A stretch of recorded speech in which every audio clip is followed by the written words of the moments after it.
Welcome, everybody. This is another EANGUS podcast. We're coming to you live from the National Guard Memorial Building in Washington, D.C. Today is Monday, August 26th, and we want to do a special thank you to our corporate partner, Grantham University, for sponsoring our podcast. I'm here with Frank Yoakum, our Executive Director. Frank, you just came back from Kansas. I was at Fort Leavenworth, but I was outside the walls. Okay. Well, you want to give us a little bit of an update on your trip? I'd love to. I was invited to come out there by Sergeant Major Tony Rice, and he is with the Command Sergeant Major Development Program out at Fort Leavenworth. And so he invited me to come out and meet with some of our National Guard Battalion and Brigade Sergeant Majors.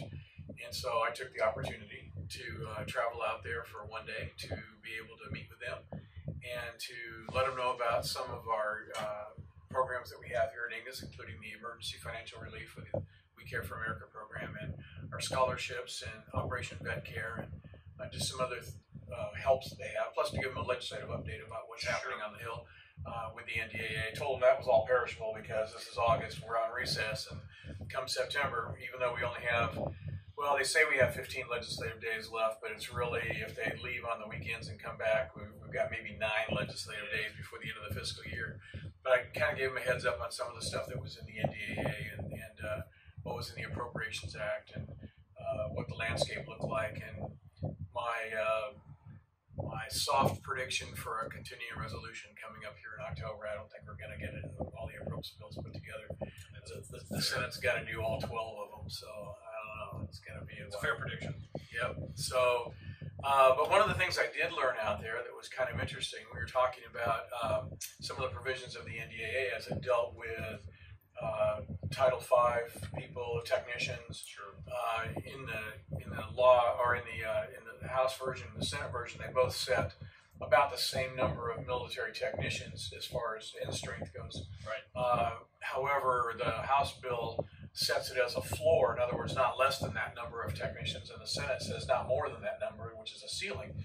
And so we started talking about that and morphed into a discussion about those that are on Title V status that have converted already. A couple of years ago, they authorized a 12.6% conversion to Title V status, and some states have been very aggressive about that, and others have not been as aggressive. But in this one Sergeant Major state that he was talking about, he said that some of their Title V people have given up their National Guard drill weekends, and instead they have affiliated with the Army Reserve. And since they no longer are part of the Guard during the week, Monday through Friday, they're working for the Guard as civil service technicians, military technicians, on Title V status. But on the weekends, they're now Army Reservists, and they're accepting ADOS assignments for 3 to 6 months or longer on ADOS tours, which has caused readiness issues for the Guard and employment issues for the Guard, because being civil service, they have to let them go to take an active duty order, but during the week they might be helping to get some equipment ready for mobilization for those particular Guard units, and not being there, they're kind of at a loss. And so it was a different perspective on what's happening out in the field, and it's kind of great. They've invited me to come back every month, so I think every month I'll be able to get a little bit more ground truth of what's happening down there, and not so much DC truth, right? As what the people up here think. It's a good kind of depiction of second and third order effects of some of the policy we deal with. That's right. Being out in the States and really getting an understanding of what that actually means. We were speaking about this obviously offline before we started recording, but we have a number of corporate partners that might be able to pick up some of that business, and that could be helpful. But at the same time, strategically, is that something that we really want to do? We need to be able to have enough government officials that are able to maintain our platforms, and if the force mix is appropriate with industry and government officials, so be it. But if they haven't been thinking of those second and third order effects that you just mentioned, then it could be a problem. I can see a whole cottage industry, though, of people filling in on that kind of stuff. Right. Kind of an aside to that, one of the things that we experience around here is people who rent apartments and leave apartments. There's restoration companies that come in, and instead of the apartment management having to fix up the apartments, they hire these firms that come in and just clean the place up, repaint it, get it ready for the next occupant, and maybe that cottage industry would work in the Guard to say, if you have some middle techs that are Title V's that aren't guardsmen on the weekends and they have to go off for whatever other duties they may have, maybe there's a cottage industry to fill in on those and say, we've worked at at an OMS or a CSMS in Kansas, we can do the same thing in Iowa, or we can do the same thing in Oklahoma. And they start up kind of a cottage industry of filling in for the Guard in those very, very narrow but specific things that can be done. Exactly. And it's opportunity that might be presenting itself there as well. Yeah, not all bad necessarily, but definitely something that, this is probably not the last we'll hear of this as this continues. Probably not what Congress thought of when it might not have been. No, of course it might not have been, but like we've said, there are second and third order effects to these things, and this isn't the last time we'll talk about it. I know that's true. And many thanks to Tony Rice and the folks out at Fort Leavenworth for allowing me to come out. I'm looking forward to my next trip and follow-on trips after that, so that you can help us as we help you. Oh, that's fantastic. That's fantastic. So maybe we'll carry on the legislative theme. A couple other provisions in the fiscal year 20 National Defense Authorization Act. We've talked about a number of times before on previous podcasts and in previous years for that matter, but there's a provision in this year's NDAA that's passed by the House of Representatives that expands TRICARE Reserve Select to the technician population and eligible federal employees.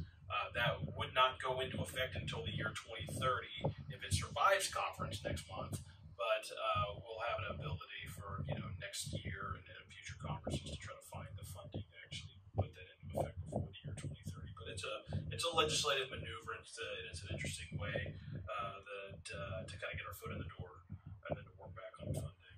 We also the House passed version has 12304B early retirement credit provision in the bill that would pay for that, and it would actually make it retroactive. And so we're obviously closely monitoring that, and our conference letter from this month that you penned includes those two provisions. Do you want to talk a little bit maybe about the retirement home provision? That's one that we were not really tracking that closely, but Sergeant Major Kepner kind of clued us to it, and it's on the Senate side. And the Armed Forces Retirement Home is a residential facility for enlisted folks, both here in Washington, D.C. and in Gulfport, Mississippi, I believe it is. And they have a very strict, stringent criteria for eligibility, and most guardsmen don't qualify for that unless they've been combat injured or they have a 20-year active duty retirement, and in most cases they don't. So the provision on the Senate side of the NDAA widens the eligibility to include National Guardsmen and reservists, and opens those two facilities up just a little bit more for Guard and Reserve folks. Talking with the Sergeant Major and talking with the folks over at the Armed Forces Retirement Home, I think they're at about 60% capacity right now. I think Biloxi, they said, is about 80% capacity. And one of the other things they're talking about doing is opening up an Armed Forces Retirement Home on the West Coast. Sure. And not just being East Coast based thing, but to have it out there as well. More to follow on that. There's as we talked about, devil's in the details, and there's also these other second and third order effects, as you mentioned. And so right now, active duty folks have an involuntary deduction to their pay of 50 cents or something like that, or $1 a month. And the question is, if guardsmen become eligible now, do they start having to have an involuntary reduction in their pay as well for 50 cents or $1 a month to be eligible for this? That hasn't been ironed out yet. That's not in the legislation either. Sure. And so we're not really sure what all that's going to entail. Again, it's only on the Senate side. It's not on the House side. We have written to our staff members on the House side, our friends over there, and told them that we do support that. Right.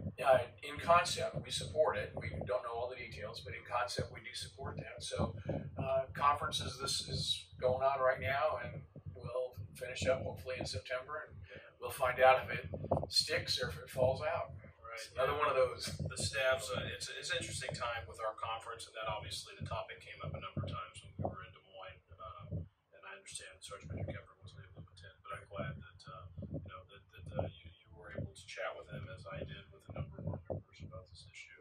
They brought it to our attention. I would say that it'd be an interesting time with the staffers on the committees, informally conferencing, and then when August recess ends here after Labor Day, the members return to Washington D.C. and they start getting their conference assignments, and they have a goal here to finish by the end of the fiscal year on the authorizing side. Obviously, your comments on the appropriation side, I can't disagree with at the moment. I see at least a short-term continuing resolution, CR in our future, but at least for the authorizers, they intend to finish on time. And so 59th year in a row they're looking at. Exactly. This is a 59th year in a row in a big year. And so but there are two provisions that I think are going to pass directly into law. And one of them is one that we worked on and helped to champion, and that was the military student identifier. Absolutely. And that's in the bill as well. Now, if you go out and Google the bill, either Senate Bill 1790 or the House Bill 2500, you won't find the words military student identifier. Right. The legislative language is so different that you have to kind of know it's there and have to know what other part of the law that it refers to and what title it refers to, because it's not in Title 10. But the military student identifier will be, since it's in both bills, it's identical language, it'll flow through.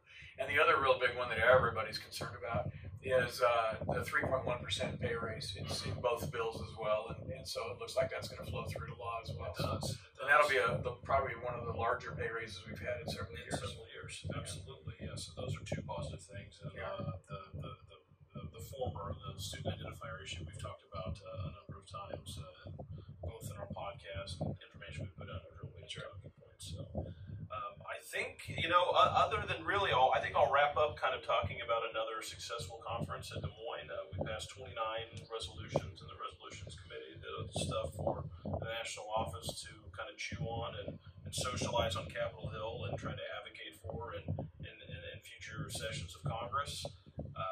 Nothing really jumps off the page. I think some of them are new, others are repeats, and we obviously, as we always do, we'll do everything we can to assess them, understand them, and successfully advocate for them. That's right. That's what we're here for. We had some great speakers too. We did at the conference. We're hoping to have even better speakers next year. We had some really good ones this year, and I think we're going to be able to expand upon that. So if you missed our conference this year, please join us in Little Rock, Arkansas next year, and we should be posting some videos of some of the speakers here on our YouTube channel.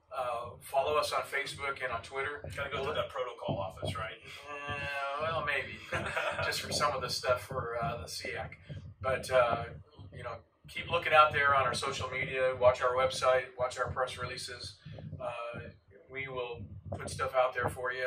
Just keep checking back with us. Yeah, absolutely. As Congress's as recess is winding down over the next 2 weeks and things get busy, we'll definitely do another one of these podcasts. And we can't thank Grantham University, our former partner, enough for sponsoring this podcast, and many more to come. Thanks for joining us today. Thank you so much.